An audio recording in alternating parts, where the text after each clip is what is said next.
jusqu'à 1h. Je vous invite à prendre la parole en appelant le 39 21. Vous avez carte blanche puisque c'est vous qui composez le menu de cette émission en parlant de tous les sujets qui vous tiennent à cœur. Dès 22h30, Julie Assiba vous accueille au standard. Vous pouvez également nous faire part de votre situation par courriel sur le site europe1.fr en indiquant bien votre numéro de téléphone parce que nous ne faisons pas de réponse par mail pour la bonne et simple raison que votre adresse email ne figure pas sur le mail que vous nous envoyez. Je vous le précise parce que nous recevons très régulièrement des mails où vous nous exposez votre situation, où vous nous posez des questions très précises, pensant que on va vous répondre. Vous n'indiquez pas votre numéro de téléphone et on n'a pas votre adresse email. Donc malheureusement, on ne peut pas vous joindre. Donc si vous voulez une réponse, laissez bien votre numéro de téléphone et là nous vous rappellerons. Alors vous pouvez aussi nous envoyer vos SMS au cours de l'émission au 7 39 21 en les commençant par le mot nuit. Et ça c'est à tout moment au cours de l'émission. Et puis si un témoignage vous touche particulièrement, que vous souhaitiez dialoguer avec un auditeur, vous pouvez nous rejoindre au 39 21. C'est Philippe Chartier qui signe la réalisation de cette émission. Caroline Dublanche sur Europe 1. On va accueillir tout de suite Claudia. Bonsoir Claudia. Bonsoir Caroline. Merci de recevoir mon appel. En fait, je vous appelle parce que je suis assez perturbée en ce moment. C'est-à-dire que, en fait, je suis amie avec un homme qui voulait faire sa vie avec moi il y a 20 ans. Mmh. Et moi, je l'ai pas vu en fait. J'ai pas vu j'ai pas fait attention. On est resté. Attendez, vous n'avez pas vu il n'avait pas été suffisamment clair Oui, il me dit qu'il l'a fait, mais alors il a été il a été marqué parce que il revient tout le temps. Alors que lui, il a fait sa vie, Et moi, franchement, j'étais pas au courant. C'est incroyable, ça. Alors, en fait, je crois... Non, mais j'étais vraiment dans le brouillard à l'époque. Enfin, dans le brouillard. C'est que je voyais personne. Je venais de perdre ma sœur en accident de voiture. Ah oui. Et puis, mes parents étaient vraiment dans une grande douleur. Et je suis devenue très sauvage, très renfermée. Enfin, je l'étais déjà un peu avant, mais bon, comme je disais à votre assistante, j'ai eu une histoire douloureuse, donc la souffrance, ça ferme aux autres, je trouve. Oui, beaucoup. Vous avez raison. Et donc, et en plus, les autres me trouvaient spéciale, bizarre, pas comme les autres. J'avais horreur qu'on me dise ça parce que je me sentais exclue. Donc, j'ai pas du tout vu que... Vous n'avez pas entendu, peut-être qu'il vous l'a dit même, mais peut-être que vous n'avez pas entendu à ce moment-là. Vous n'étiez pas, vous étiez trop en souffrance, oui, pour pouvoir être ouverte à quoi que ce soit. Alors lui, il a fait sa vie, moi je l'ai pas du tout faite. Oui. Mais il est toujours dans votre vie, vous dites c'est un ami. Oui, mais le problème, c'est que, bon, avant, j'étais pas amoureuse de lui, mais depuis l'année dernière, je suis très amoureuse de lui. Et quand alors je me dis, dis donc, tu mets du temps à réagir quand même depuis, parce que là, maintenant, j'ai 46 ans et en fait, moi, j'ai manqué énormément d'affection, ça m'a manqué quoi. Ma mère ne m'a jamais pris dans ses bras et dès qu'il me touche, juste la main, comme ça, amicalement, ou l'épaule, bref, ça n'a pas c'est pas ambigu, j'ai l'impression qu'il me soigne. Enfin, il me fait beaucoup de bien. Énormément de bien quand il me touche. Et en fait, maintenant, j'ai décommandé plein de rendez-vous, bien sûr en inventant des prétextes. Et je pense qu'il faut plus que je le voie, parce que je suis en train de vivre un amour platonique et de le sublimer, quoi. Et puis je me dis, c'est bizarre, t'as toujours aimé les histoires impossibles. Parce que quand j'étais plus jeune, j'étais tombée amoureuse d'un garçon de 18 ans. Moi, j'étais plus âgée que lui, c'était impossible. Après, lui, il est marié, il a des enfants, c'est impossible. Et c'est bizarre, j'aime toujours ce qui est impossible. Et en même temps, tout le monde me dit que souhaite pour moi que je rencontre quelqu'un, et moi je n'y crois plus, je ne veux plus y croire. Vous avez vécu entre-temps, entre vos 18 ans et aujourd'hui, une histoire que vous avez pu vivre vraiment? J'ai eu des mauvaises aventures. J'ai eu des gars aussi qui m'ont aimée, qui ont voulu faire leur vie avec moi, mais j'ai pas voulu. Mais qui eux en avaient le désir. Oui, mais j'ai toujours choisi des gens qui m'ont maltraitée. Vous êtes plutôt allée vers ceux qui vous maltraitaient? Oui, je suis pas, même là, cette amie là, elle est adorable avec moi, cette amie dont je vous parle, et à chaque fois je suis épatée par sa gentillesse. Ça ne m'est pas familier. Mais oui, vous avez dit quelque chose de très fort quand vous dites que vous avez l'impression qu'il vous soigne. Oui. Ah oui. J'ai l'impression qu'il m'est... Je ne lui ai pas dit ça. Mais quand il me met la main sur le dos... Oui, c'est toute cette tendresse, cette bienveillance que vous ressentez chez lui. Exactement. Et que finalement, vous vous apprêtez à fuir. C'est ça que je me dis, tu vas te priver encore, parce que j'ai quand même beaucoup souffert dans ma vie. Parce que je suis quelqu'un qui me... Enfin, je sais pas pourquoi, mais depuis que ma sœur est morte, en fait, je me punis, je crois. Je me punis de vivre quelque part, parce que j'ai pas fait ma vie, moi. Vous étiez proches l'une de l'autre, on avait 2 ans de différence. Ah oui, effectivement, oui. C'était votre sœur cadette, votre aînée? Mon aînée. Votre aînée. Et en fait... Elle a eu un accident, elle était malade? Un accident de voiture. Un accident de voiture, hein. Ouais. Ça a été très brutal. Même encore maintenant, pourtant ça s'est passé il y a longtemps, il y a 24 ans, je me dis, même encore maintenant, il m'arrive des fois d'être dans mon travail et de dire, il nous est vraiment arrivé ça. J'arrive pas à le croire. Qu'elle ne soit plus là. Oui. J'ai perdu mon père. Le deuil, c'est mieux fait.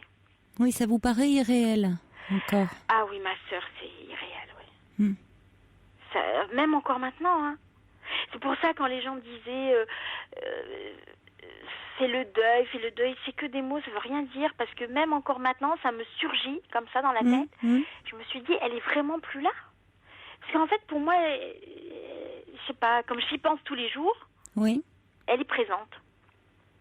De quelle façon y pensez-vous? De quelle façon En fait, elle est toujours avec... Quand on est au restaurant, en famille ou tout ça,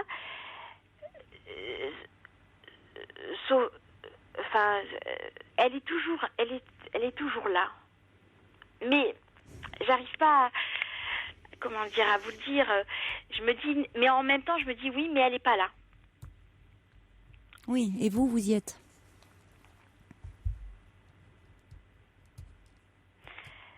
Donc, vous m'avez dit que vous avez le sentiment depuis qu'elle n'est plus là, que vous n'avez pas votre place, que vous vous punissez.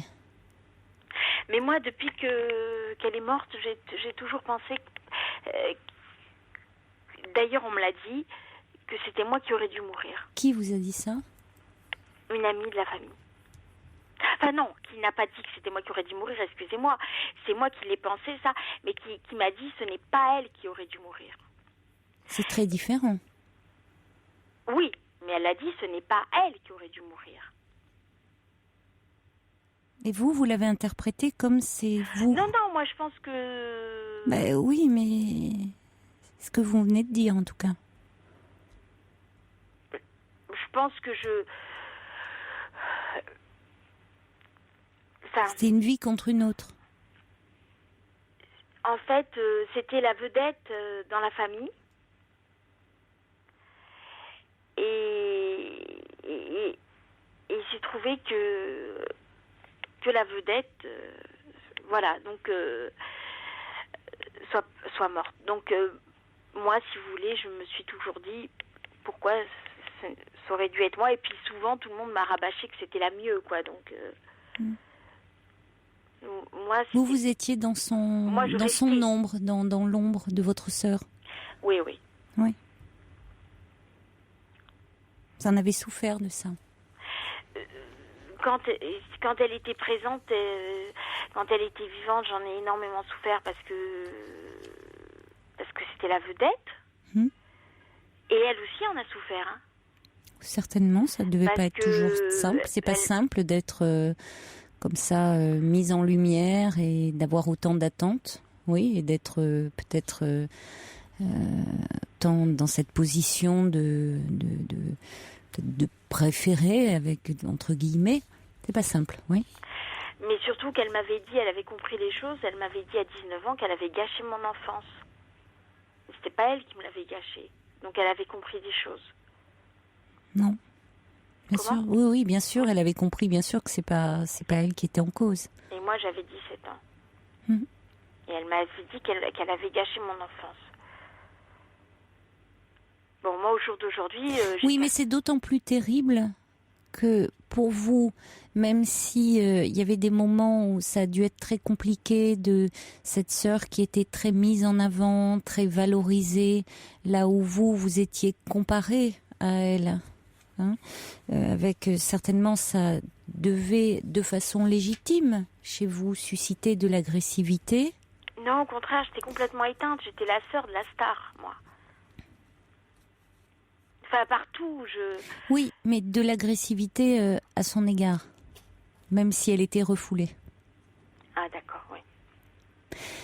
Si, dans la vie, la vie suit son cours, et puis que, voilà, votre sœur aurait continué sa vie, voilà, vous auriez peut-être, vos relations auraient pu évoluer, et malheureusement, il y a cet accident, et votre sœur décède. Comme si et parfois des vœux de l'agressivité, comme si elle avait elle s'était toutes ces, parfois comme de façon magique, hein, quand on est enfant, on croit que nos mauvaises pensées peuvent se réaliser. Oui. Et parfois, même quand on est grand, adulte, on garde cette part d'irrationnel en nous. Et ça ajoute à la culpabilité. Ah, vous pensez que j'ai cru que mes pensées avaient agi, quoi. Je ne sais pas si c'est aussi simple que ça. Ce que je veux dire, c'est que cette relation de ce climat où dans votre famille on avait créé un climat de compétition entre vous et votre sœur ne vous ont pas aidé à trouver votre place, vous.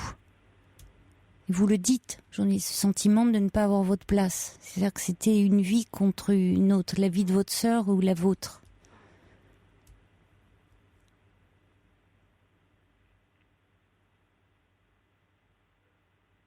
Et c'est cher payé. Parce qu'évidemment, dans les faits, de façon très rationnelle, c'est un accident. Donc vous n'êtes en rien responsable. Mais après, il y a tout le poids de votre histoire.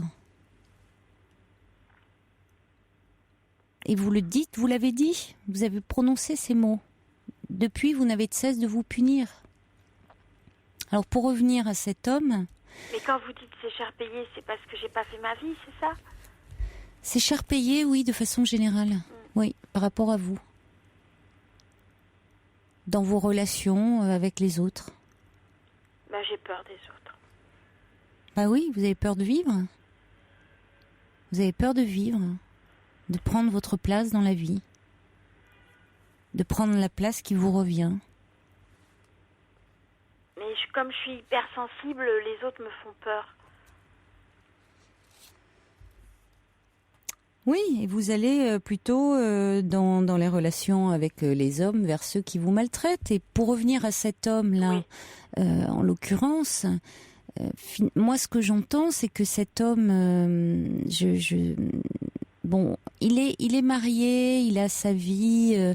Au moment où il vous avait annoncé, quand c'était un jeune homme, que vous étiez une jeune fille, qu'il était amoureux de vous, qu'il avait envie de faire sa vie avec vous. Bon, vous nous avez situé dans quel contexte vous étiez, dans quel état de souffrance vous étiez. Vous ne pouviez pas être réceptive. Mais il est resté dans votre vie, c'est un ami. Et c'est un ami qui vous fait énormément de bien, à tel point que, vous dites, il vous soigne, il est bienveillant, il est plein d'empathie pour vous. C'est précieux. Pourquoi vous éloigner de lui, finalement? Alors, c'est pas étonnant dans un tel contexte, oui, vous dites j'en suis amoureuse, mais de quel amour s'agit-il? Finalement, ça peut être quelque chose d'assez fraternel. Peut-être qu'il faudrait le considérer comme ça. Pourquoi vous priver de cette présence qui peut vous réparer et vous faire reprendre un peu confiance en vous et en les hommes, voyez, plutôt que d'aller vers ceux qui vous maltraitent, pour reprendre confiance en vous et dire que bon, il y a des hommes qui peuvent être comme ça prévenants et attentifs.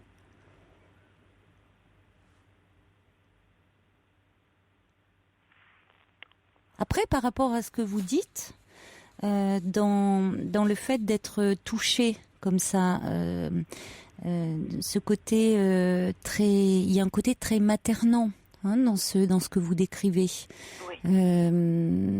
Puisque j'en ai énormément manqué. Oui, mais vous savez que vous pourriez aussi faire des massages, un peu faire des massages comme ça, un peu relaxants, un peu. Je pense que ça pourrait aussi vous faire beaucoup de bien. Oui. Qui pourrait beaucoup avoir un effet très apaisant sur vous. Parce que dans cette optique-là, on dit il y a tous les massages, il y a cette dimension très maternante du massage, très très régressive, très enveloppante, où on devient un peu comme le nourrisson que l'on a tous été, hein, ou pour peu qu'on ait eu une mère aimante et douce et protectrice, on ressent comme ça ce corps à corps, cette fusion. Alors, il y en a qui l'ont suffisamment eu, qui n'ont peut-être pas besoin de ce côté massage, puis il y en a qui en ont manqué, qui vont le chercher peut-être à travers les massages. Mais cet homme-là est très enveloppant, très tactile. Oui.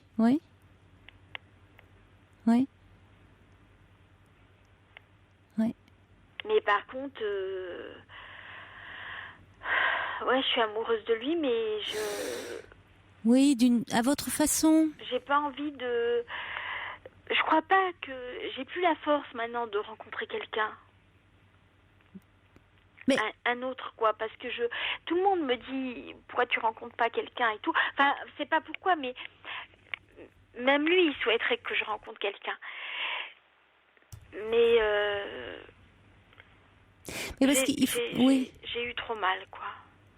Oui, vous vous sentez trop fragile, trop vulnérable. Il y a des moments dans la vie où on se sent comme ça trop vulnérable pour aller au-devant des autres.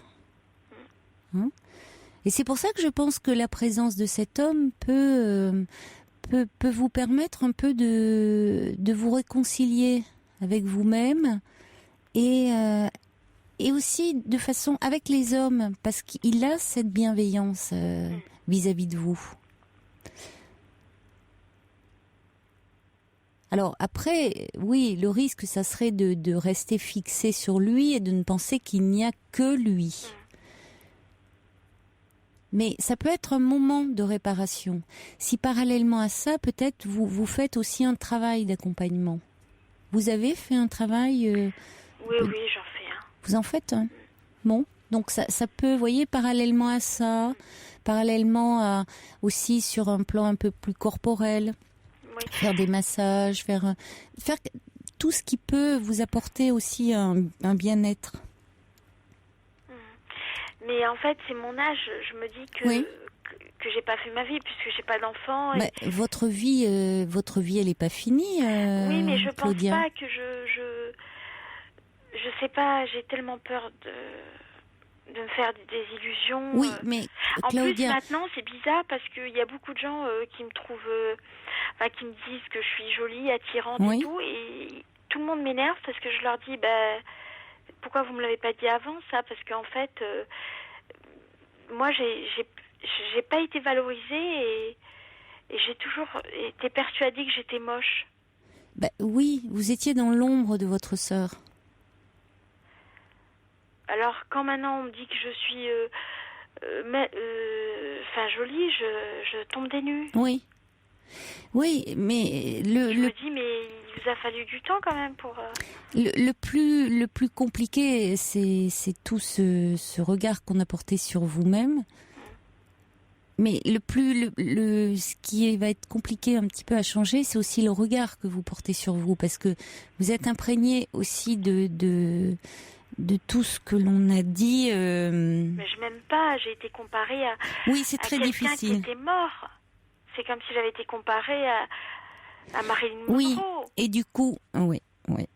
Et puis quelqu'un qui est mort, il se trompe jamais. Vous avez raison. Et moi, qu'est-ce que j'ai fait? J'ai pas fait d'enfant, j'ai rien fait, moi. Oui, quelqu'un qui est mort est magnifié, est complètement sublimé dans une famille. Et peut-être qu'il y a un lien justement avec vos histoires d'amour impossibles, me disiez-vous, et sublimé. Hein? C'est ça, vous restez dans quelque chose de toujours sublimé. Mais en fait, une fois j'avais vu un thérapeute et je lui avais dit, lorsque nous étions vivantes. En fait, je crois que maintenant j'ai 46 ans, peut-être je commence à me réveiller, mais je pense que pendant des années, je me suis arrêtée, quoi. Oui, il y a une partie de vous, qui s'était arrêtée, oui. Surtout que c'était mon idole, hein, ma sœur. Mais quand même, ça fait 24 ans et c'est pas fini, quoi. Oui, mais je l'entends.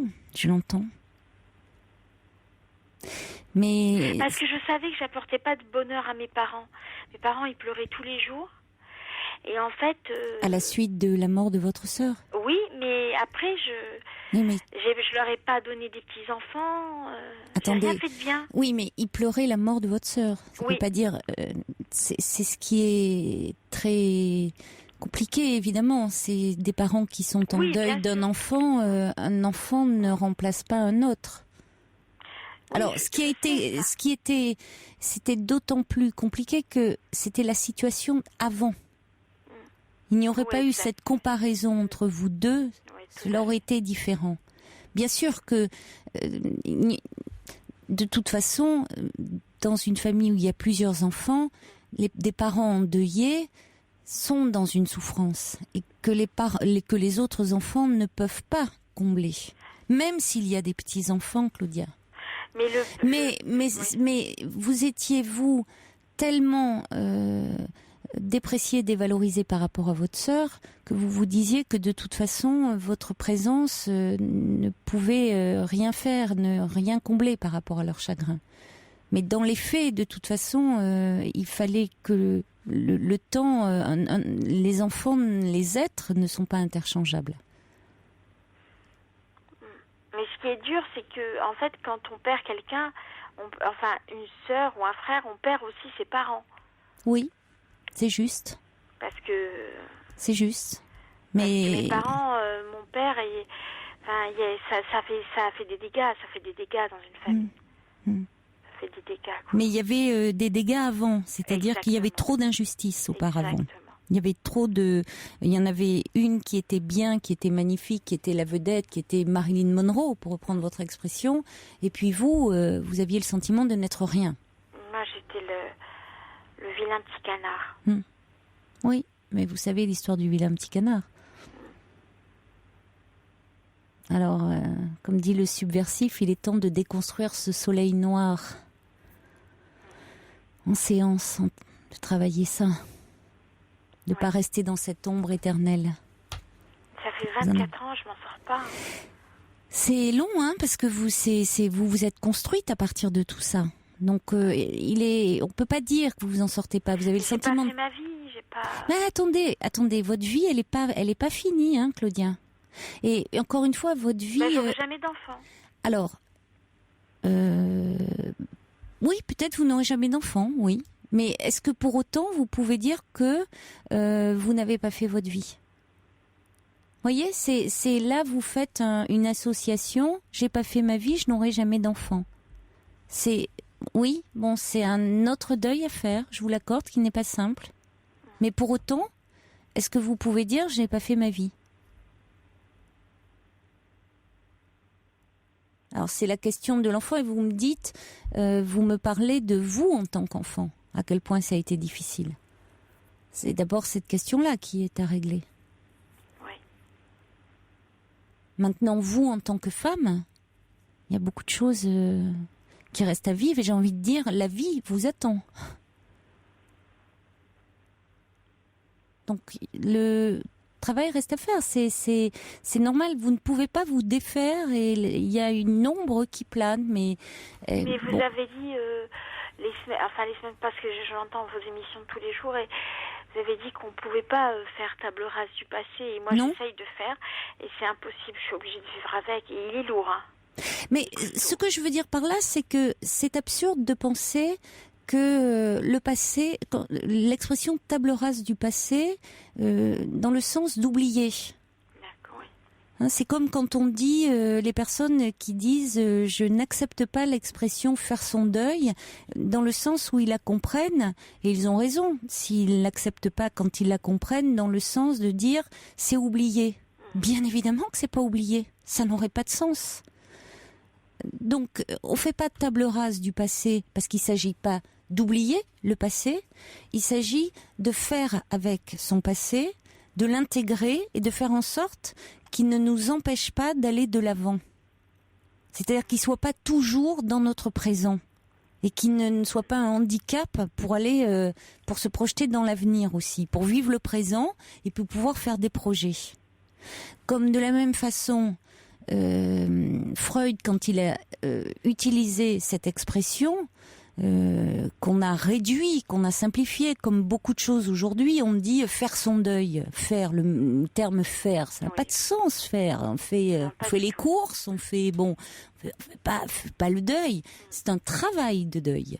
Donc ce qui suppose qu'il y a un travail de deuil psychique avec des étapes et qui sont longues et complexes. C'est très complexe tout ça. Mais on réduit tout. Et notamment sur le plan psychologique, on simplifie tout, on réduit tout. Donc c'est un véritable travail de deuil. Bon. Et qui ne consiste pas du tout à oublier la personne décédée. Bien au contraire. À pouvoir intégrer après différentes étapes, se l'approprier, se l'incorporer et finalement ne garder que les souvenirs heureux des moments de sa vie et pouvoir continuer à vivre, être dans la vie plutôt qu'à un moment, comme souvent dans les premiers temps du deuil, être aspiré et parfois avoir envie de la rejoindre. Bon, oui, mais moi je pense que ça s'est mal passé le deuil parce que notre lien était... Il y a eu un problème, quoi. Ah bah oui. Mais je suis bien d'accord Parce avec que vous. Donc c'est tout ça qu'il faut travailler aussi, continuer à travailler en thérapie, Claudia. Mais par rapport à votre question du début à cet homme, je trouve que cet homme est très bienveillant et que cette présence est importante. En tout cas, continuez ce travail parce qu'il ne peut vous être que profitable. Bon courage en tout cas, Claudia. Merci beaucoup. Au revoir. Au revoir.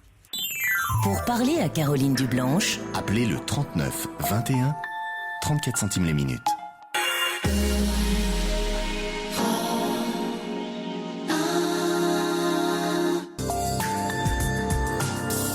jusqu'à 1h sur Europe 1, Caroline Dublanche.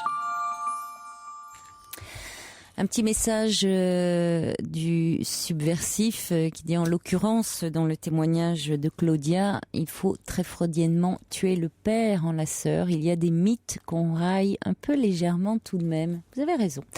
Le mythe oedipien, c'est certain parce que dans cette rivalité entre sœurs qui a certainement qui a été entretenu par les parents et notamment dans une compétition entre enfants du même sexe, et là c'était entre deux filles, le père a dû certainement jouer un rôle très important et la figure paternelle est certainement très présente, d'où la difficulté de Claudia à établir dans ses relations amoureuses avec les hommes. Donc c'est aussi important cette relation bienveillante qu'elle a avec cet homme.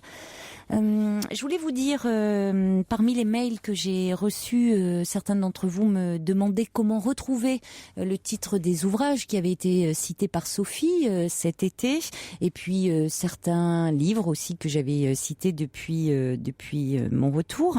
Alors, vous allez sur le site europe1.fr, puis 23h, 1h, libre antenne.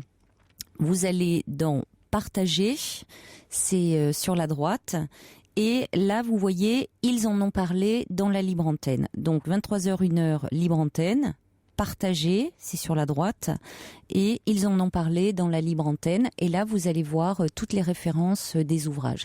Et ça sera affiché à chaque fois qu'un livre sera cité dans l'émission, vous pourrez le retrouver sur le site de l'émission désormais. On va accueillir Patricia. Bonsoir. Bonsoir. Bonsoir Patricia. Bonsoir Caroline. Merci de me prendre à l'antenne. Mais je vous en prie. Je suis un peu émue. Je voulais vous parler de ma fille. Oui. Qui a 32 ans et qui est à 800 km de moi. Il y a une dizaine de jours, elle m'a annoncé qu'elle était enceinte. Donc c'est une grossesse désirée. Oui. Une grossesse désirée. Le problème, c'est que à la suite de la prise de sang, la prise de sang a révélé une toxoplasmose récente. Ah oui, c'est embêtant. Oui. Alors, elle me dit, mais qu'est-ce que tu ferais? Alors, je lui dis, en sachant que je suis la seule personne, à part son compagnon, il n'y a qu'à moi qu'elle en a parlé. Et donc, je lui dis, écoute, il y a beaucoup de risques, je ne connais pas tout, mais je sais qu'il y a beaucoup de risques. Elle me dit, oui, t'as raison, donc je vais voir. Et donc, elle a vu son médecin qui lui a annoncé qu'il y avait 17% de risque. En plus de 17% supplémentaires, parce que je pense qu'une grossesse c'est toujours un risque quand même, une grossesse. Enfin, pour moi. Donc ils ont pu évaluer en fonction de... Ils ont fait des examens supplémentaires. Qu'elle avait 3 prises de sang à faire. Donc là, elle a eu sa première prise de sang. Donc là, ils lui ont annoncé qu'elle avait 17% de risque. Et le médecin lui a dit... Parce qu'elle a vu son généraliste et je lui ai dit, va voir très vite ton gynécologue. Malheureusement, c'est pas si facile que ça. Et donc, le généraliste a voulu lui prescrire des antibiotiques rapidement. Ah ben oui. Et donc, elle me dit, écoute, dimanche soir, elle m'appelle, elle me dit, tu sais, vendredi, j'ai vu le médecin. Il m'a prescrit des antibiotiques, mais j'ai réfléchi, je ne veux pas prendre de risques. Ça me fait mal, mais je vais avorter. Donc, j'ai senti qu'elle était bouleversée, que c'était pas ça, mais qu'elle me dit, écoute, c'est la vie, Elle a déjà une petite fille de 3 ans. Hein, et donc, mais malgré tout, elle avait une échographie à faire, parce que dans ces cas-là, ils font une échographie plus rapidement, parce que je crois que l'échographie, normalement, c'est vers 2 mois. Et là, Elle est enceinte de combien de semaines? alors, apparemment, la semaine dernière, elle est enceinte de 1 mois. Oui, c'est 5 récent. jours. Oui, c'est Oui, récent. c'est récent. Et donc, elle est allée voir la gynécologue lundi. Quand elle est arrivée dans le cabinet, elle lui a dit, vous savez, je passe l'échographie, mais ma décision est prise. Je vais avorter. Et là, à la suite de l'examen, la gynécologue lui dit, c'est quand même dommage qu'elle lui dit, parce qu'il n'y a pas un petit cœur qui bat, mais 2. Donc, c'est des jumeaux. Et donc j'ai senti qu'elle me dit, mais écoute, elle m'appelle 5 minutes après, et elle est à 800 km de moi, et j'ai senti qu'elle était bouleversée. Et donc, elle sort de chez le gynécologue, elle va au laboratoire pour avoir les résultats de la 2e prise de sang. Et là, elle me rappelle et elle me dit, maman, finalement, j'ai eu la toxoplasmose avant la grossesse, donc maintenant il n'y a plus aucun risque. Je veux garder ces enfants. Et depuis, je n'arrive pas. Donc sur le coup, je l'ai sentie très excitée, très heureuse. Elle parle plus de problème. Elle a complètement occulté tout. J'ai l'impression qu'elle a complètement occulté. Elle voit plus rien. Maintenant, ça y est, elle me dit, je ne peux pas. Alors, elle emploie les grands mots. Je ne peux pas tuer de vie. C'est pas possible. Puis de toute façon, elle ne veut plus rien entendre et je n'arrive pas. Alors, je sais que j'ai rien à voir, mais je m'inquiète beaucoup pour elle parce que j'ai l'impression que maintenant ça y est quoi. Pour elle, il n'y a plus de risque alors qu'elle a une 3e prise de sang à faire pour déterminer maintenant quand est-ce qu'elle l'a eu, parce que elle l'a eu avant, mais avant la grossesse. Mais de toute façon, moi je ne sais pas, hein. Je ne suis pas médecin, donc je ne peux pas vous répondre. C'est visiblement tout dépend le moment où elle a été infectée. Qu'il y ait plus de risques, ça paraît étonnant parce que semble-t-il, s'il y a une sérologie positive, c'est qu'elle n'a pas fabriqué d'anticorps, donc il n'y a pas zéro risque. Donc il y a une sérologie positive. Maintenant, peut-être que là après, tout dépend. Ça dépend du nombre, de la virulence aussi des parasites qui sont transmis, et ça dépend de l'âge fœtal au moment de la transmission. Enfin, il y a plusieurs facteurs qui entrent en ligne de compte. Donc ça, ce sont les médecins, le gynécologue qui peut lui répondre. Vous voyez, et ça, ni vous ni moi ne sommes médecins. Donc on ne peut pas, prendre ces facteurs en considération. Néanmoins, ce que je note quand même, je ne sais pas si il y a une petite chose moi qui m'a un petit peu frappée. Je ne sais pas si ça a été dit comme ça, mais la gynécologue qui a accueilli votre fille ou le gynécologue, ça a été vraiment dit de cette façon-là. Il n'y a pas un petit cœur qui bat, mais 2. Oui. Ce sont les formulations du gynécologue ou c'est celles de votre fille? Ah écoutez, comme elle me l'a rapporté, c'était par téléphone. Oui, c'est peut-être votre fille qui en parle comme ça. Oui. Oui, il n'y a d'accord. pas un petit cœur qui bat, mais il y en a 2.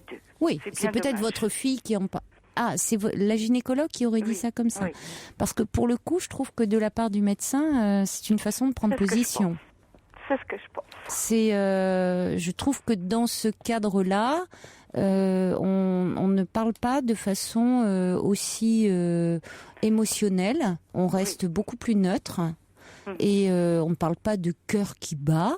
On dit dans ces cas-là, écoutez, voilà, il y a surtout face à une jeune femme qui arrive en disant j'ai pris ma décision. On vient pas dire il y a un cœur qui bat et encore plus il y en a deux, peu importe. On dit vous voyez, on l'informe. Elle se devait d'informer, dire madame, je vous informe, il y a 2 embryons. On reste on reste dans une réalité plus neutre.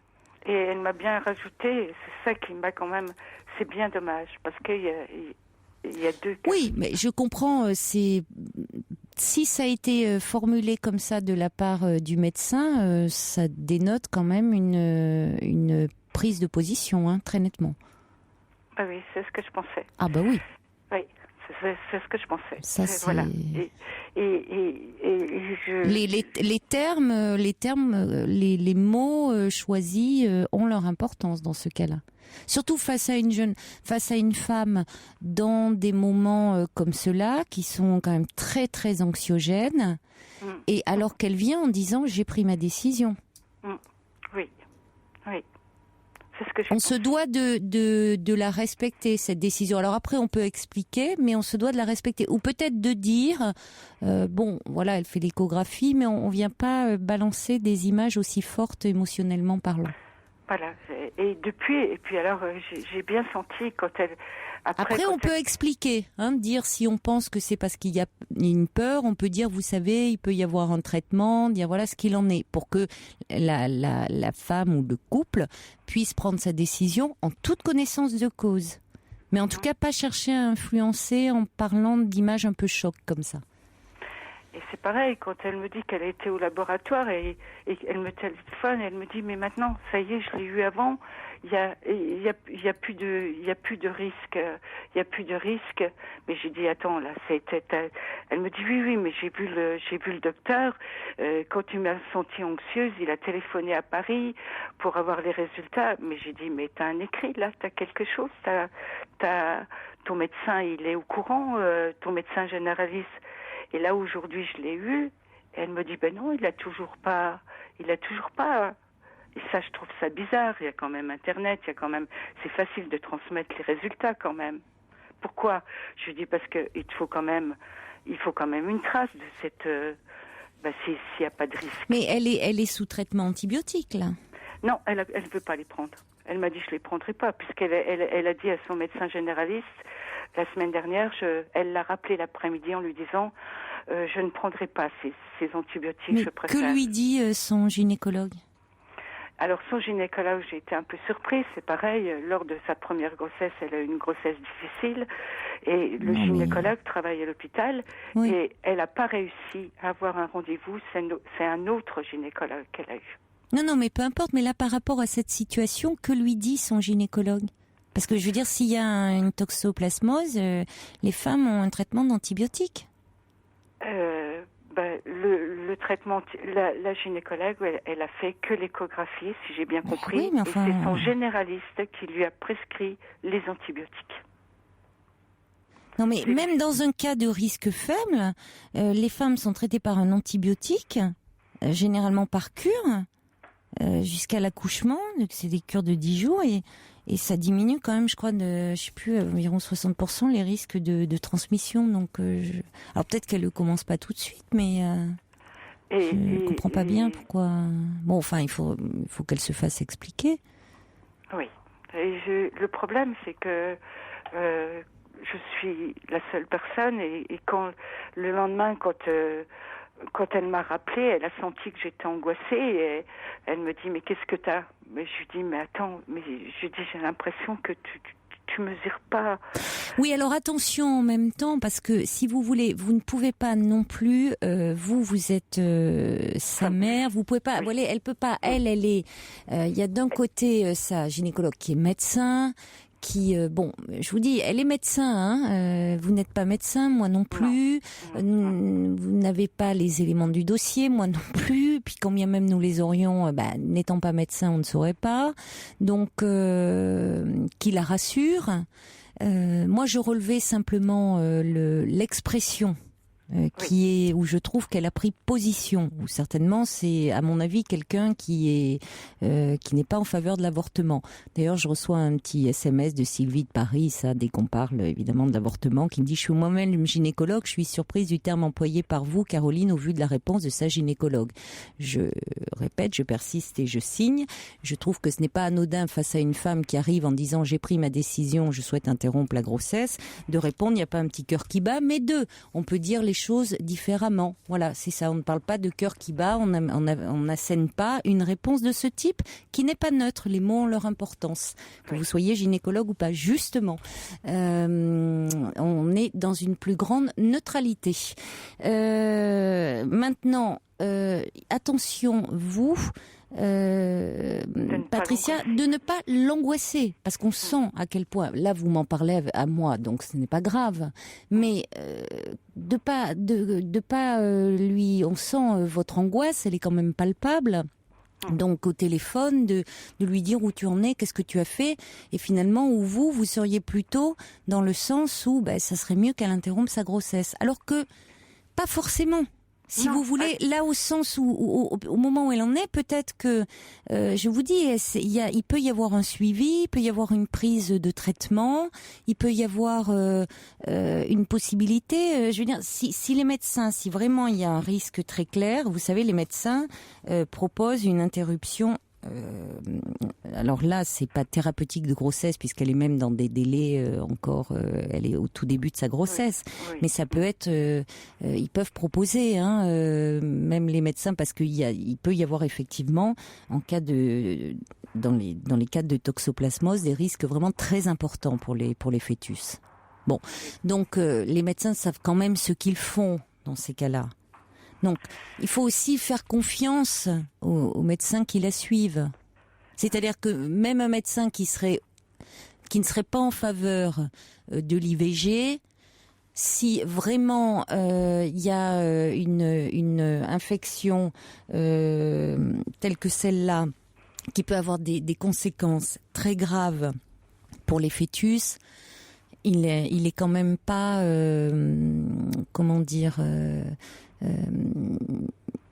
inconséquent au point de laisser se poursuivre une grossesse avec toutes les conséquences que cela pourrait avoir. Oui. Vous voyez ? Donc, laissez un petit peu faire, voir un petit peu ce qu'il en est. Je vois bien que maintenant, depuis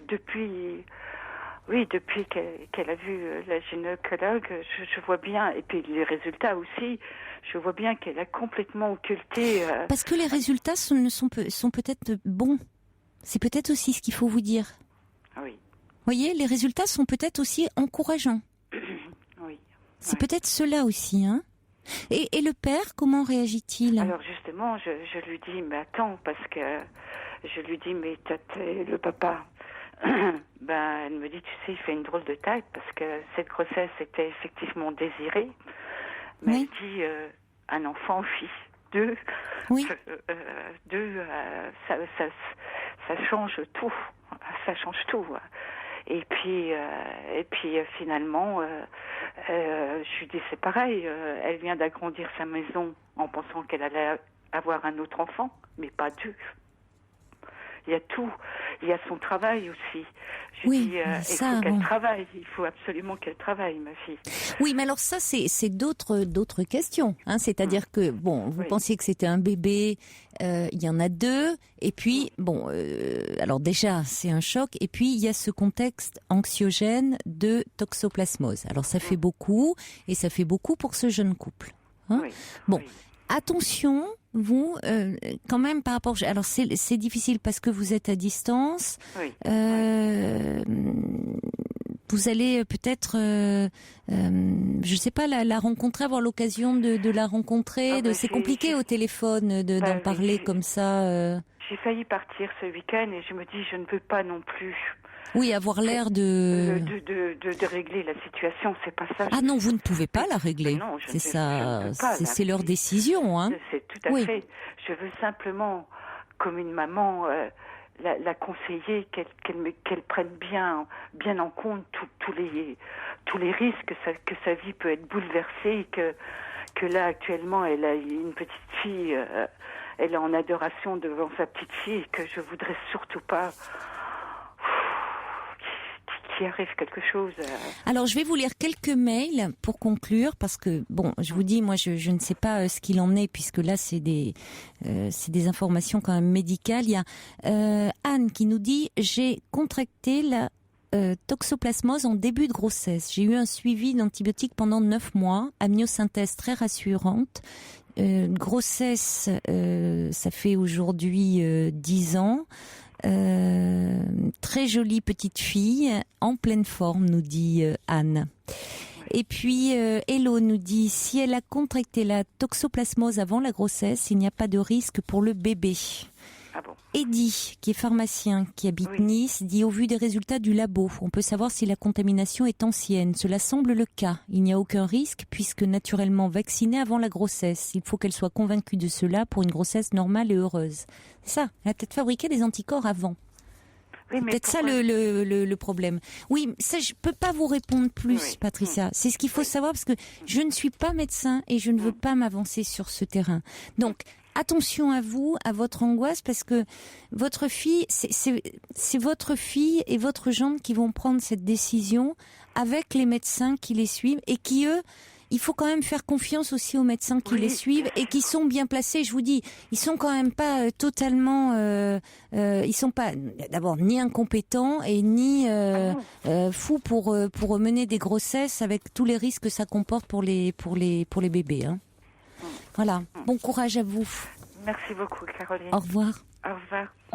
39 21, 34 centimes la minute. Ornette Crazy. Merci d'écouter Europe 1. Il est minuit.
Bienvenue à vous si vous nous rejoignez sur Europe 1. Cette émission est la vôtre. Vous pouvez nous parler de vous en toute liberté et sans tabou en appelant le 39 21. Vous pouvez également nous envoyer vos courriels sur le site europe1.fr ou vos SMS au 7 39 21 en les commençant par le mot nuit. Nous accueillons tout de suite Marie. Bonsoir.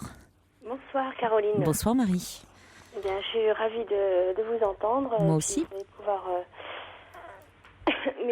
m'écouter. Je ne sais pas par quel bout commencer, mais enfin, j'ai 34 ans. Oui. Donc, voilà. Donc, je suis mariée depuis, je crois, 6 ans. J'ai même plus mon alliance d'ailleurs. Il faut que je la remette à réparer. Enfin, parfois, c'est un signe. Oui. Je vais aller Parfois. voir une psychologue que j'avais besoin entre mes deux maternités. Oui. J'allais régulièrement. Enfin, ça fait longtemps que je consulte des psychologues, des psychiatres pour un deuil, pour des choses assez... J'ai perdu mon frère il y a 12 ans de ça. Donc, en fait, je vais de moi-même voir des psychologues, même pour mes enfants qui ont 2 et 4 ans. Oui. C'est pas du tout... Donc moi, mon truc, c'est que je me rends compte... je me demande comment on peut être heureuse en couple, en sachant que j'ai l'impression que tous les hommes sont vraiment égoïstes. Même la crème des crèmes des maris, des plus gentils qui peut y être... voilà, mais il reste au bout de 5-6 ans, même s'il n'est pas à la semaine, je trouve pas attentif, pas attentionné, pas tellement de gentillesse. Il va parler travail quand il revient, des projets qu'on peut avoir, de vacances, d'un déménagement possible, où on déconstruit, on construit, on déconstruit, on construit, quoi. Voilà, on fait des choix. Et par contre, dans le couple, au niveau sexualité, au niveau intimité, au niveau... d'ailleurs, depuis qu'on a Internet, ce fichu Internet, c'est le foot, c'est le foot, c'est le foot. Donc du coup, moi, je passe... Après le foot. Oui, les fadas de foot, de vos émissions d'ailleurs sur RMC, tout ça. Donc moi, je laisse. Et c'est pas nos émissions, ça, mais bon. Oui. Et puis les amis, on en a de moins en moins, même si j'ai essayé de faire le maximum pour aller les voir, pour prendre des nouvelles, pour qu'ils viennent nous voir, nous rendre visite. Il n'y a plus de retour. La famille, c'est pareil, de son côté, c'est une famille recomposée. Oui. Donc voilà, avec une maman sa maman sa maman est divorcée, avec un grand nombre d'enfants, des demi-frères, des demi-sœurs, et sa maman, très très jeune, partait, était un peu volage, était beaucoup volage d'ailleurs. Et donc, lui, il a souffert de ça, d'avoir vu sa maman ailleurs, quoi. Même le père, il en souffrait, mais les enfants aussi. Et moi, je suis issue d'une famille qui est des parents qui sont séparés, pas divorcés, séparés. Donc moi, j'ai pas mon alliance. Donc moi, déjà, c'est un premier truc.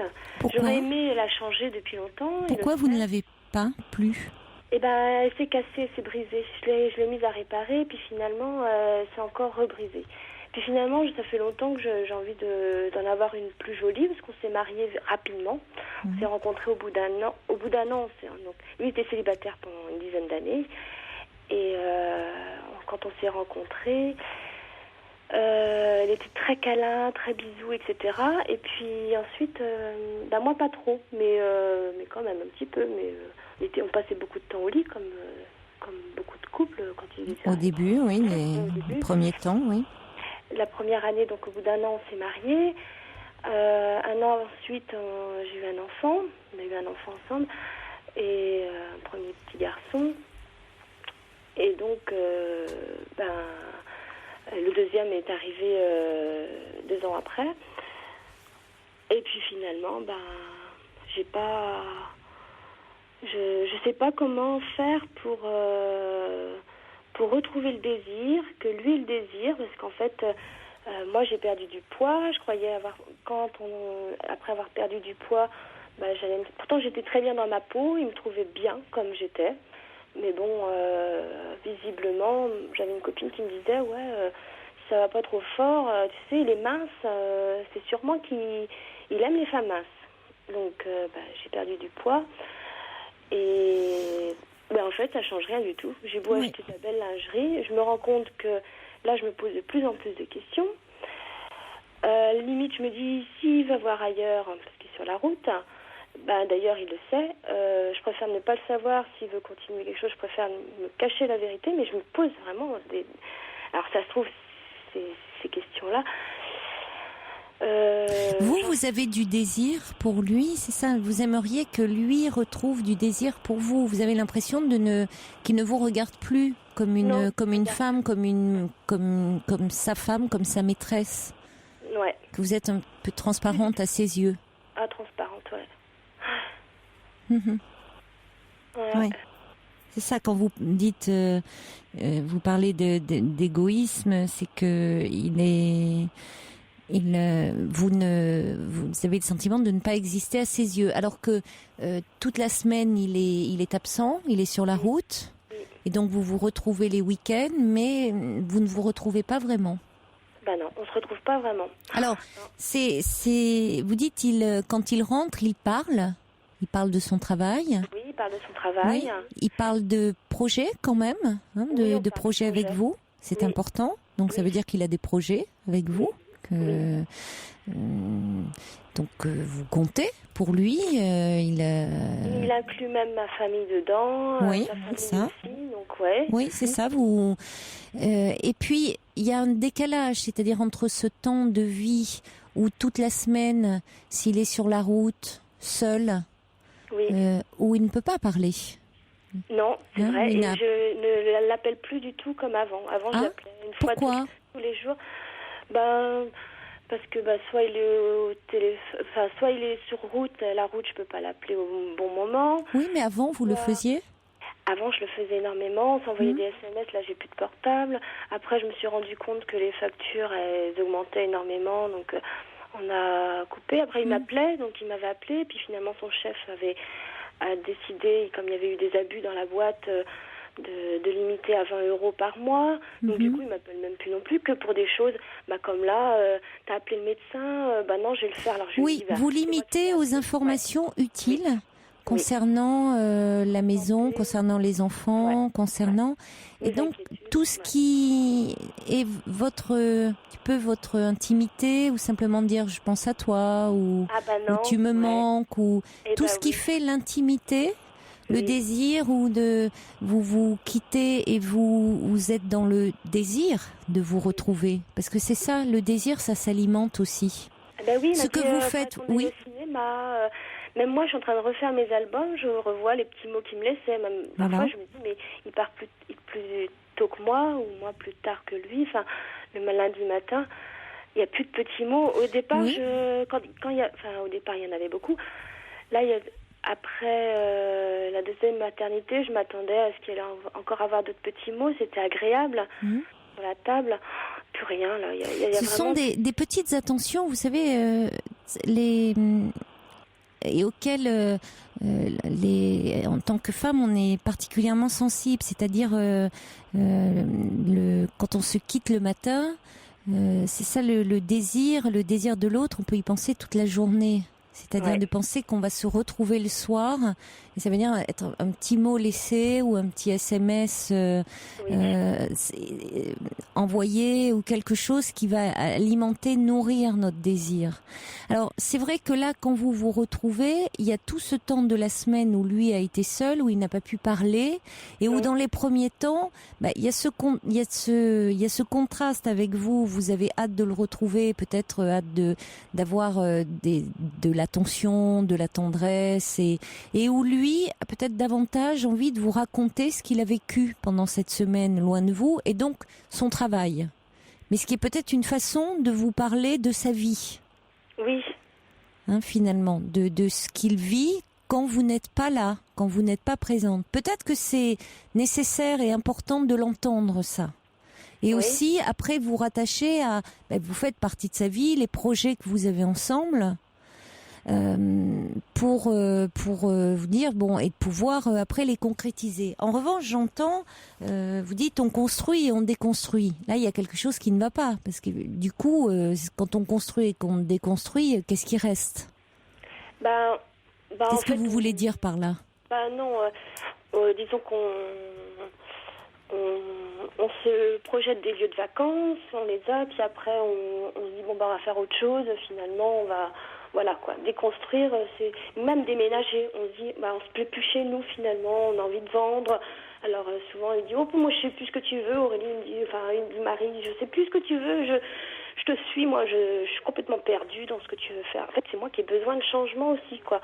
J'ai envie de changement. Alors finalement, par exemple ma maison, alors je l'appelle exprès, je lui dis, j'ai tout rangé. En fait, j'ai tout foutu à la poubelle. Mes albums, je les refais tous. Mais en fait, je fais un remake, quoi. C'est moi qui suis j'aimerais davantage j'ai pas été habituée à ça, quoi. J'ai pas été habituée à si peu d'attention, quoi. Il y a mes enfants qui me caressent, qui me touchent. Moi aussi, je l'ai massé pendant... C'est pas la même chose. Un mois entier. Je pensais qu'il allait avoir un peu plus de contact, de feeling, etc. Il a pris le temps pendant 1 heure tous les jours où je le massais, etc. Même lui, il se sentait beaucoup mieux dans sa peau. Et puis finalement, je me rends compte que non, c'est pas encore ça. Qu'est-ce que je peux faire pour il est tout le temps passé sur l'ordinateur. Alors moi j'ai une solution, de le débrancher, puis pas de voisin pour nous le remettre, quoi. Mais ça va pas être ça la solution. Qu'est-ce qui fait qu'il passe tout le temps sur l'ordinateur? Il veut soit c'est les chevaux, soit c'est le foot, les résultats du foot, regarder les matchs. Moi du coup... Il passe quand il rentre, toutes ses soirées sur l'ordinateur? Complètement, ouais. Si je regarde l'historique, c'est tout le temps, même quand je suis au boulot, c'est... je sais pas comment il fait pour garder les enfants, mais il le fait, sûrement. Mais il est parti. Ça serait important d'en parler avec lui, parce que quand vous êtes ensemble, c'est vrai que, vous n'êtes pas ensemble s'il est connecté à son ordinateur. Oui. Donc il faudrait trouver des moments. Alors au départ, il me disait, mais c'est toi qui te poses pas. Alors on s'est acheté un autre canapé. Voilà, qu'est-ce que vous en pensez? Oui. Est-ce que vous avez du mal à vous poser? J'ai entendu ce qu'il m'a dit. J'ai dit, comme c'est moi qui donne pas un petit peu les directives, mais un petit peu les choses. J'ai dit, très bien, à ce moment-là, canapé, celui-là on le vire, on va en prendre encore un mieux, et puis comme ça. Et donc je me suis posée. Mais oui, mais est-ce que c'est ça le problème, de changer de canapé? C'est pas ça le fond du problème. Non, c'est pas ça. Parce qu'on a l'impression, oui, que c'est un tourbillon et qu'il y a une insatisfaction un peu perpétuelle chez vous, qu'il y a une attente comme ça qui n'est pas, alors là, concrète, par rapport à votre mari, mais que c'est plus profond que ça. Apparemment, moi, ce que j'ai entendu, et je dis non, vous voyez, je ne suis pas la psychologue qui voit mes enfants. Elle me dit, mais vous êtes perfectionniste. Oui. Je lui ai démontré A plus B, j'ai cogité, moi je suis brouillon, moi je suis plutôt brouillon. Quand je fais quelque chose, je suis pas maniaque, donc forcément, j'essaie que ce soit rangé. C'est pas la même chose. C'est ça, mon travail, mais je suis brouillon. Et perfectionniste, je lui dis, vous voyez, je suis en retard. D'ailleurs, je dis à ma copine, je vais être en retard. Elle m'a dit, tu téléphones pas? Je dis, non, je pourrais, mais je suis juste en bas, je vais être en retard, c'est pas grave. Je lui ai dit, vous voyez, je serai arriveur. Je suis pas perfectionniste, madame, puisque c'est pas ça, être perfectionniste. Et je vous ai pas téléphoné pour vous prévenir. Non, mais on peut être perfectionniste et être en retard. Ah oui. C'est pas ça, être perfectionniste, c'est vouloir que les choses soient bien faites, c'est avoir vraiment un idéal, toujours être dans une image quand même un peu idéale de soi-même, de sa vie, du couple, donc finalement être souvent dans une insatisfaction, parce que ça n'existe pas, l'idéal. Ça crée souvent beaucoup de frustration, beaucoup d'angoisse. Et du coup, il y a une très grande exigence vis-à-vis de soi-même et vis-à-vis des autres. Alors, ce qu'on faisait, le samedi matin, on s'était dit, tous les samedis matins, on ira au marché. Donc, c'est ce qu'on faisait. Là, on a cessé, mais on s'est dit, tu reprends ton sport le vendredi soir. Là, c'est obligatoire. Il me dit, non, vendredi prochain... Mais qui disait ça, tu reprends ton sport? Moi, je lui ai dit. Par contre, moi... Mais est-ce que vous lui en demandez pas trop? Moi, c'est pour sa santé, quoi. Je me dis. Oui, mais justement, est-ce que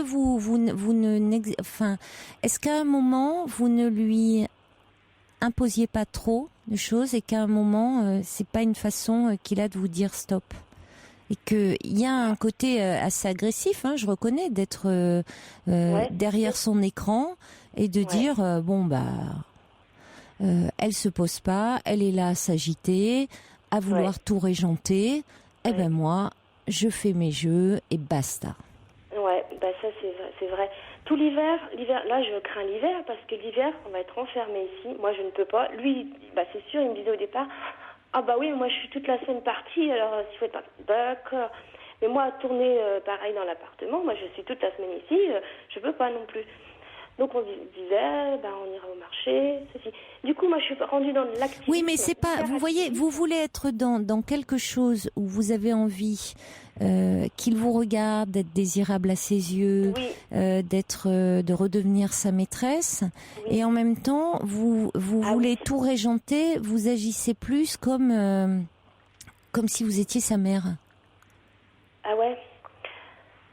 Bah oui, ce sont plutôt les mères qui, oui, c'est ça. enfin Ouais, certaines mères qui, enfin vis-à-vis de un moment de leurs enfants qui régissent la vie, c'est pas.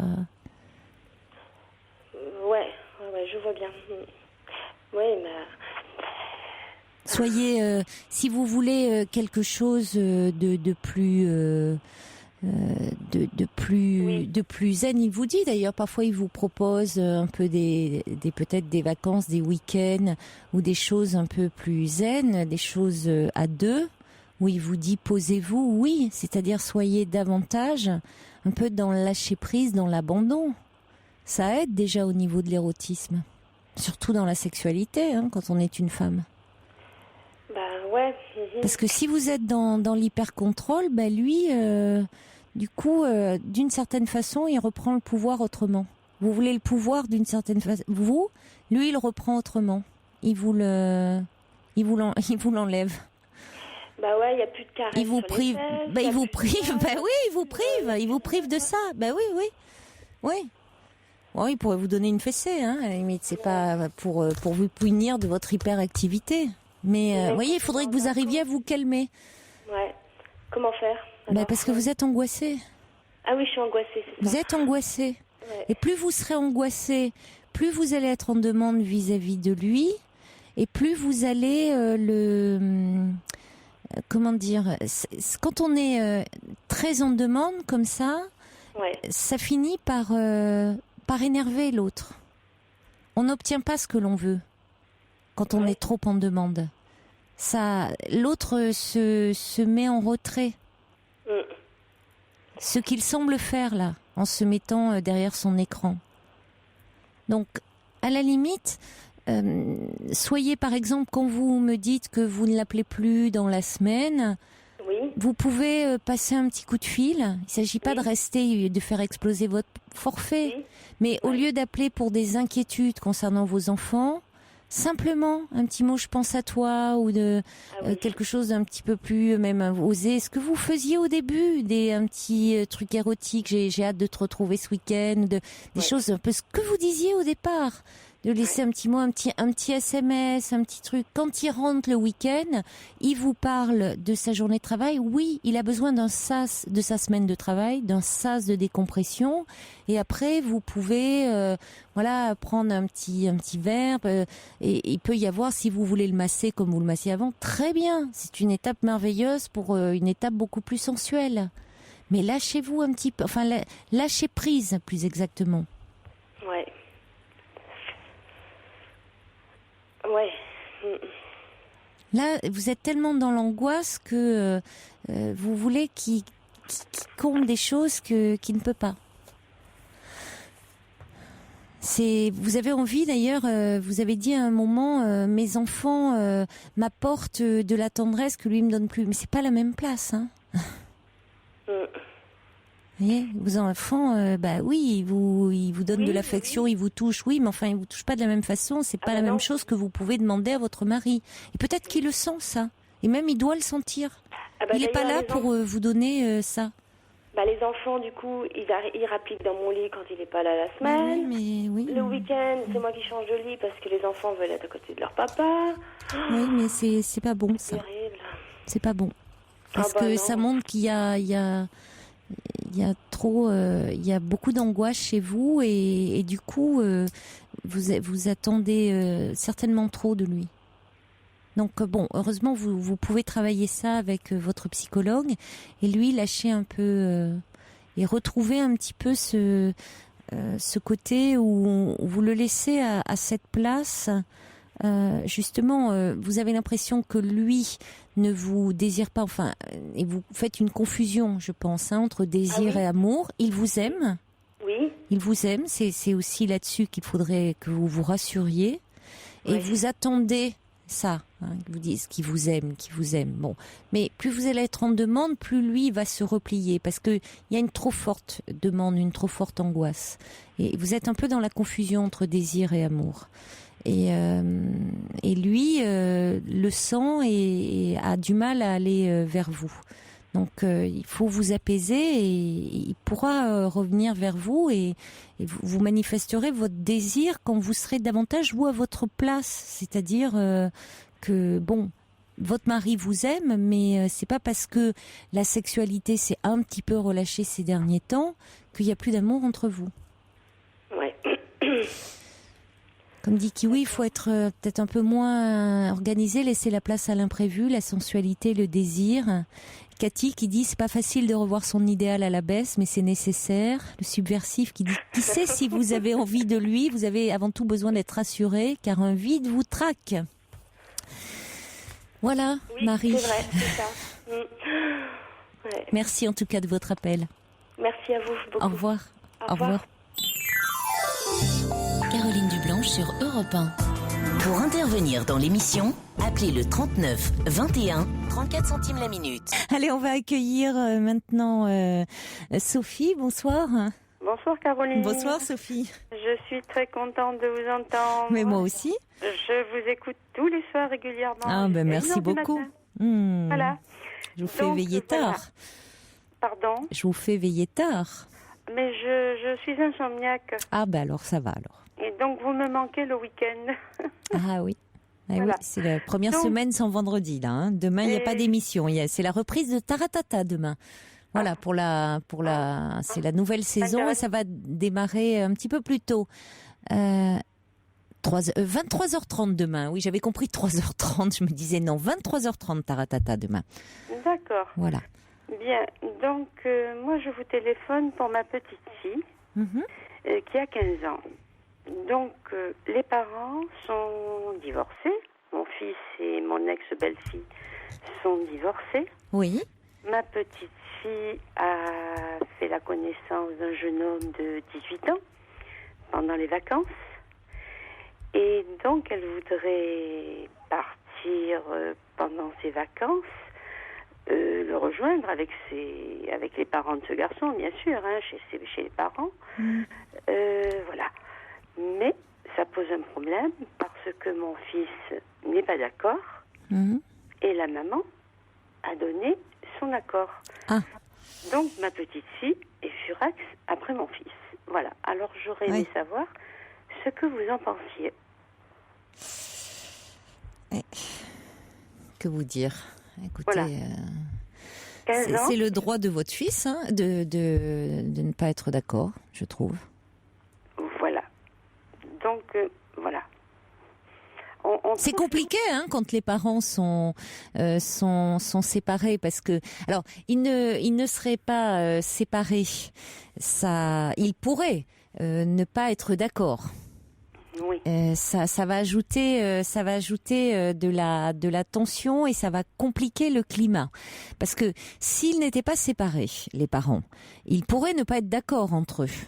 Bien sûr. Mais peut-être ne pas trouver un terrain d'entente. Si le couple s'entendait bien. Si le couple s'entend bien et donner une version officielle à la jeune fille. Voilà. Alors que quand les parents sont séparés, le risque, c'est que du coup, il y en ait un qui ait le mauvais rôle. Et bien sûr. En l'occurrence, là, le père, votre fils, Oui. que la mère, peut-être qu'elle ne le fera pas, mais en disant, bah, tu vois, moi, je suis cool avec toi, il n'y a pas de souci, je veux bien que tu ailles rejoindre ton petit ami, alors que tu vois, ton père, ce vieux rabat-joie, il ne t'autorise pas à aller rejoindre ton petit ami. Ce qui serait dommage pour cette jeune fille, d'autant plus que, comme par hasard, c'est le père qui interdit. Bien sûr. C'est pas neutre pour une jeune fille. C'est-à-dire que la mère est plus permissive que le père. Alors, Non. c'est pas anodin parce que pour un père, c'est forcément plus compliqué de voir sa fille démarrer d'une histoire d'amour, éventuellement dans ses premiers, donc lui échapper. Il y a C'est même notre... pas ça, Caroline. Ce n'est Oh, même pas bon, ça. écoutez, C'est qu'elle est jeune. inconsciemment, hein, moi je vous dis Mais c'est après. qu'elle est jeune, Oui, Caroline. non, je vous l'accorde, mais inconsciemment, ça joue quand même. Inconsciemment, ça joue. Lui échapper, le fait qu'elle puisse avoir une sexualité, tout ça c'est perturbant, il faut l'admettre. Et de façon plus pragmatique, oui, elle a 15 ans, elle est jeune, et d'accord. Mais au-delà de ça, c'est compliqué pour un père de voir sa fille lui échapper. Mais au-delà de ça, je suis d'accord avec vous, 15 ans c'est jeune, oui. Voilà. Bon. Et puis, ça comporte un voyage. Le jeune homme en question Oui, est ça. à 300 km. C'est pas énorme Donc, ça. Voilà. C'est un souci pour mon fils. Voilà, c'est pas qu'il veuille se l'accaparer. Non, mais j'ai pas dit ça. J'ai pas parlé de s'accaparer. C'était pas ce que je disais. Je parlais pas de votre fils en particulier. Je parle de ce que peuvent ressentir les pères quand leur fille a une relation amoureuse avec leur première relation amoureuse. C'est pas simple. Bon, là en l'occurrence. Moi, ce que je vais vous dire, vous me demandez votre avis, ce que je pense, mais ça n'engage que moi. Je pense que pour vivre heureux, vivons cachés. Et je trouve que c'est valable souvent à tout âge, et particulièrement les amours adolescentes. L'idée de recevoir comme ça les jeunes ados chez les parents, ils se reçoivent comme ça, donc ils puissent avoir une intimité amoureuse, donc une intimité sexuelle sous le toit parental, me paraît pas être une bonne chose. Voilà, oui. Parce que c'est pas une question de morale, hein.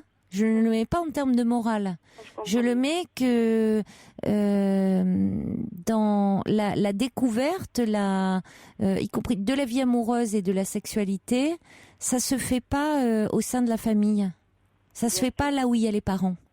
Alors, j'entends déjà, et j'entends certainement là des parents qui écoutent et qui me diront, bah oui, mais on préfère que ça se fasse à la maison que plutôt que dans des conditions difficiles comme à notre époque où c'était dans les voitures ou dans les champs ou je ne sais où.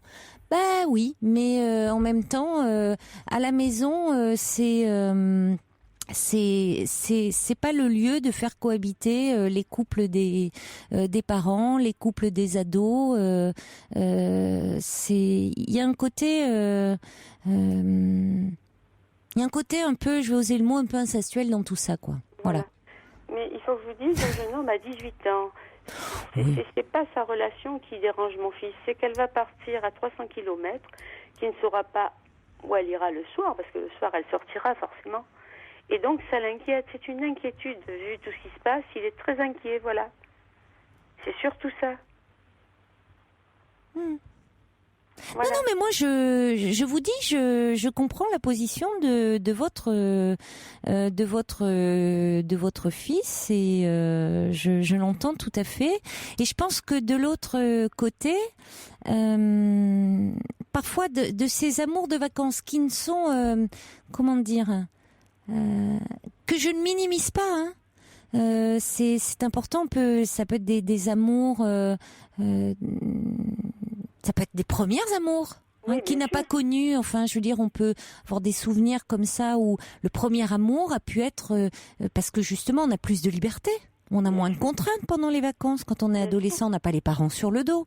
Donc, on peut rencontrer un amour.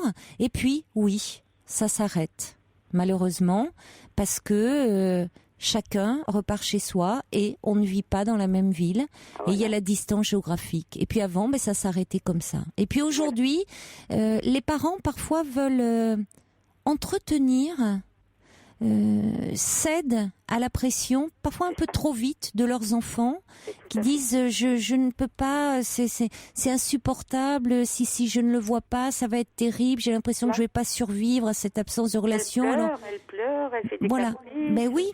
Oui, mais parce que, alors, ça ne veut pas dire qu'il faut minimiser ce chagrin qu'il y a de la séparation. Il ne faut pas non plus dramatiser les choses. C'est-à-dire que ça fait partie de la vie, de rencontrer comme ça des personnes, et puis les circonstances de la vie fait que l'on ne se revoit plus. Mais maintenant, ce qui est compliqué, c'est que les jeunes aujourd'hui restent en contact, ce qui ne se faisait pas auparavant, via Facebook, via tout ça. Donc ils maintiennent un contact qui est parfois un contact illusoire. Bon. Voilà. Et alors les parents entretiennent ça parce que les parents de ce garçon sont prêts à recevoir cette jeune fille. Vous voyez, ça serait plus simple si eux avaient dit bon, c'est bon, tu as été là, vous êtes vus pendant les vacances, mais de là à ce qu'on la reçoive chez nous, non. Et puis la maman, elle est prête aussi à dire bah oui, tu y vas. Donc les parents dans cette histoire, eux aussi, quel rôle jouent-ils face aux amours adolescentes d'un côté, parce que à 15 ans elle est adolescente, et très jeune adulte, hein, puisque 18 ans c'est un jeune adulte. Quelle projection ils mettent? Que rejouent-ils de leur propre adolescence, ou finalement, voilà, ou peut-être cèdent-ils trop vite? Voilà. C'est mon point de vue, hein, vous me l'avez demandé, je vous le donne tel quel. Non, mais c'est bien ce que je pensais. Hein. Bon, moi je n'interviens pas, moi ça ne me regarde pas. Mais bon, mon fils, alors son ex-femme lui dit, mais tu sais, elle risque de faire une fugue. Voilà, alors non. Oui, donc, alors au prétexte que l'enfant risque de faire une fugue, on cède. Moi je dis souvent, éduquer, le plus difficile, c'est de dire non, hein. C'est pas de dire oui à tout. Hein. Je suis complètement d'accord avec vous, Caroline. Complètement, bon. Bah, écoutez, hein, j'ai entendu ce que je pensais entendre, de toute façon. Voilà. Voilà. Bon, mais écoutez, Caroline. Je vous en prie. Je vous remercie. Au revoir Sophie. Pour parler à Caroline Dublanche, appelez le 39 21, 34 centimes les minutes.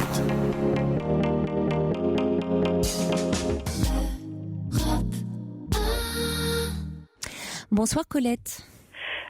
Bonsoir. Bonsoir. Merci de m'écouter. Mais je vous en prie. Je vous appelle parce que j'ai un problème avec mon petit-fils qui va avoir 13 ans au mois de novembre, et qui pose des gros problèmes à ses parents qui sont pour l'instant en instance de divorce. Oui. C'est un gamin qui a toujours eu des problèmes scolaires, bien qu'il soit diagnostiqué intelligent, mais pour qui l'école, dans sa forme actuelle, ne lui convient pas, malheureusement. Donc, il a été suivi depuis qu'il va à l'école par des psychologues, des psychomotriciennes, tout un tas de gens. Mais le problème n'est pas résolu pour autant. Et actuellement, ils ont essayé de le mettre en internat pour essayer qu'il ait un cadre plus strict. Et il a tout fait il fait tout pour ne pas y rester. Alors là, ils l'ont exclu pour une journée. Tout, c'est quoi ? C'est-à-dire qu'il dérange les autres, il oublie de faire ce qu'on... il se résout pas aux règles qu'on lui impose, quoi. C'est ça, et quand vous dites que l'école ne lui plaît pas dans sa forme actuelle, c'est-à-dire... qu'est-ce que ça se traduit comment? C'est-à-dire c'est un problème relationnel avec les autres? Il a des problèmes de comportement vis-à-vis des autres? Oui, voilà, de comportement, c'est-à-dire qu'il fait il gêne les autres, il fait pas ce qu'il faut qu'il fasse, il répond, il est assez rebelle. Il répond avec les professeurs, avec les professeurs. Oui. Par contre, quand il fait les choses qui l'intéressent, ça se passe bien. L'histoire, la géographie, mais bon, les tables de multiplication, tout ça ne l'intéresse pas. Puis il dit d'abord à quoi ça sert. Il se pose toujours des questions pour trouver des arguments pour pas répondre à ce qu'on lui demande, quoi. Alors ma fille est très très inquiète parce qu'elle ne sait pas ce qu'elle va en faire. Et là, elle vient d'être convoquée par le directeur de l'internat, et il lui a dit, écoutez, si il continue comme ça, on ne le gardera pas, parce qu'il dérange tout le monde, et puis puis c'est pas une solution ni pour nous ni pour lui.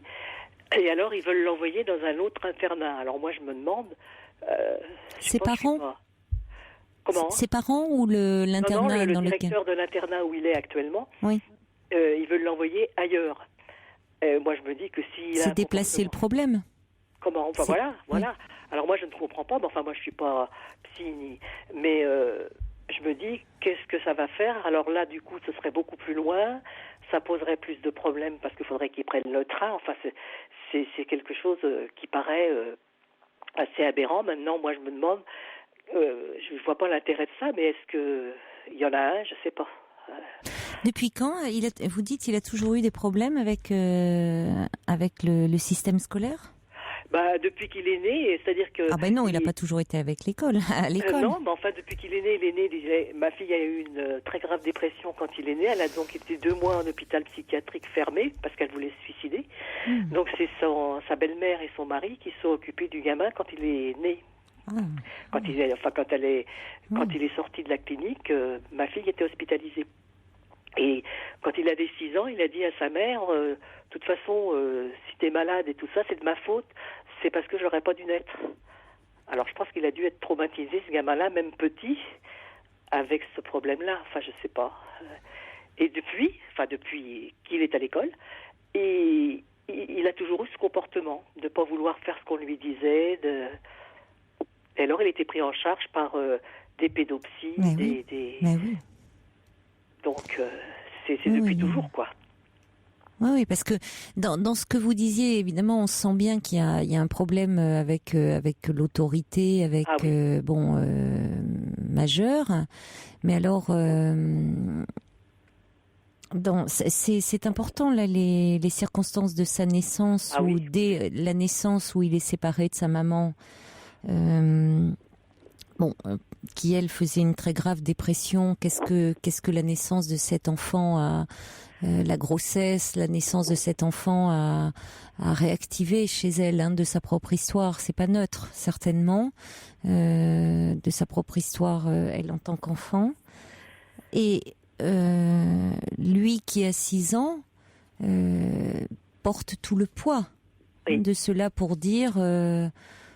Et quelle maturité déjà, parce que vous dites qu'il y a une intelligence, pour dire je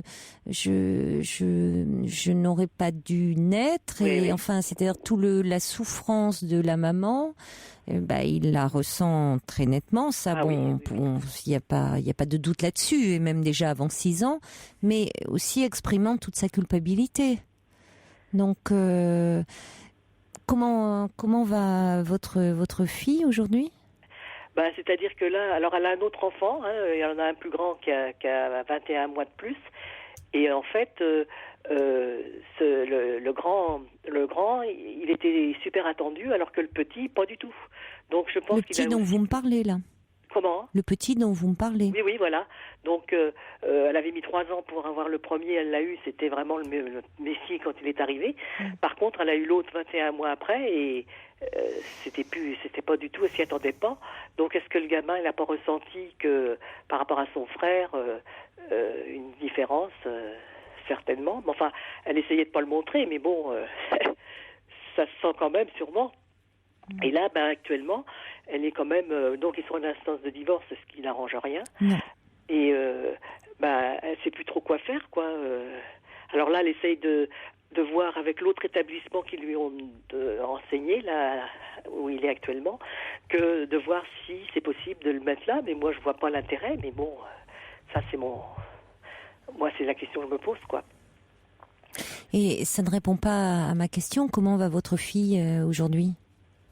Pas trop bien, parce que déjà avec le problème de divorce, et puis elle sait plus trop quoi faire, quoi. Elle est un peu perdue, compte tenu de ses enfants qui a toujours quand même posé des problèmes, mais là, elle sait plus, parce qu'elle se dit, si on peut pas le mettre dans le nouvel internat, s'il est dans le public. Et pourquoi il propose cet autre internat? Parce qu'il est plus structuré? Non, mais parce qu'il est plus structuré, il est plus thérapeutique, parce qu'il y a des internats thérapeutiques, peut-être que c'est avec un suivi psychologique, je ne sais pas, il y a des internats plus adaptés. Voilà, parce que peut-être qu'il lui faut plus de cadres restrictifs. Il est toujours suivi par un pédopsychiatre? Non, parce qu'il l'était quand il était à l'école avant. Depuis qu'il est à l'internat, non. Oui, mais quel dommage qu'il ne soit pas suivi, là. Ça, c'est dommage qu'il ne soit pas suivi. Oui. Il a été suivi de quel âge à quel âge? Quand il est rentré en maternelle, il avait 3 ans. Donc, depuis qu'il est rentré. Hein. Que disait le pédopsychiatre? Que c'était un gamin qui était très avancé pour son âge, oui, qui avait des réflexions, et d'ailleurs moi quand je l'ai en garde, il a des réflexions effectivement d'adulte, oui. Et qu'il était... Mais cette lucidité ne l'aide pas, parce que ça traduit une sensibilité... Tout à fait. Oui, une sensibilité terrible, et qui en même temps fait qu'il capte tout. Voilà. Donc, ce qui doit le mettre dans un état il est à fleur de peau. Ah, tout à fait, oui. Et c'est un gamin qui perçoit vraiment les choses. Il perçoit tout, il perçoit les gens, mais comme souvent les enfants, qui ont eu des parents comme ça gravement dépressifs et qui développent des capacités des capacités exceptionnelles d'empathie, de réceptivité. Ah oui, tout à fait, oui. Pas toujours, mais... lui, c'est son cas. Et au-delà de ça, qu'est-ce qu'il disait, le pédopsychiatre? Que de toute façon, c'est vrai, il n'était pas très adapté, qu'il était rebelle à l'autorité, ça c'est sûr. Oui, ça c'est évident, mais... C'est évident, mais bon, je pense que... qu'il fallait qu'il ait quand même un cadre. Ah, mais c'est indispensable, parce que un cadre qui le contienne, qui le structure, parce que il doit être très très angoissé. Et oui. Et là, avec ce qui se passe, avec le fait que mon gendre soit parti avec quelqu'un d'autre, et que ça a tout remis en question, quoi. Est-ce qu'il est proche de son père ? Justement, son père, c'est pas quelqu'un qui est très... par exemple, il va le disputer pour des choses qui valent pas le coup, et il va rien dire quand ça sera important. Donc le gamin, il sait plus à quoi s'en tenir. Quoi. Oui. C'est quelqu'un qui est très... oui, c'est perturbant. C'est déstabilisant, ça. Voilà. Alors donc, il n'a pas besoin de ça, je veux dire. Pas du tout. Puis ça, il se rend compte... il l'a perçu tout de suite. Forcément. Alors, ça n'a pas... Oui, il n'a pas de repère. Voilà, il n'a pas de repère. Il n'a pas de repère. C'est complètement déstabilisant. C'est-à-dire, ça peut tomber, il peut y avoir une sanction qui tombe pour des choses insignifiantes, et puis à l'inverse, pour des choses qui mériteraient de l'être, là, il n'y a pas des limites posées. Donc, comment voulez-vous qu'après, il puisse se trouver sa place dans une institution? Il ne la sent pas, il ne l'a pas sa place au sein de la famille. Donc, il ne peut pas la trouver dans cette micro-société qu'est l'école. Donc, il est important. Alors, il existe des internats qui sont des internats thérapeutiques, où il y a un suivi thérapeutique. C'est où il y a où c'est adapté, le rythme scolaire, où il y a éducateurs, pédopsie, où il y a des équipes éducatives. C'est peut-être de ça dont il parle. Pour le coup, ça serait une bonne chose. Non, si c'est pour le changer, non. Si c'est pour qu'il ait un sentiment, non. Mais si c'est un internat qui est dans ce cadre-là, là, ça vaudrait la peine. Parce que c'est important qu'en plus qu'il soit pas dans un internat où il n'ait plus de suivi thérapeutique. Ça me paraît vraiment important. Donc il faut se renseigner, parce qu'en plus, dans cette période difficile pour lui, qu'est le divorce de ses parents. Donc à suivre, Colette, voir que la maman se renseigne vraiment quel type d'internat. Vraiment, de quel type d'internat il s'agit. Écoutez, j'espère que ce sera le cas. Bon courage pour lui, parce qu'il ne faut pas lâcher pour votre petit-fils. Non, je pense bien. Je vous remercie.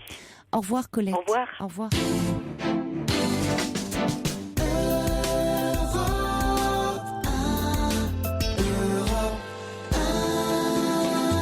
Au nom du Père, Lulu Gainsbourg, l'eau à la bouche.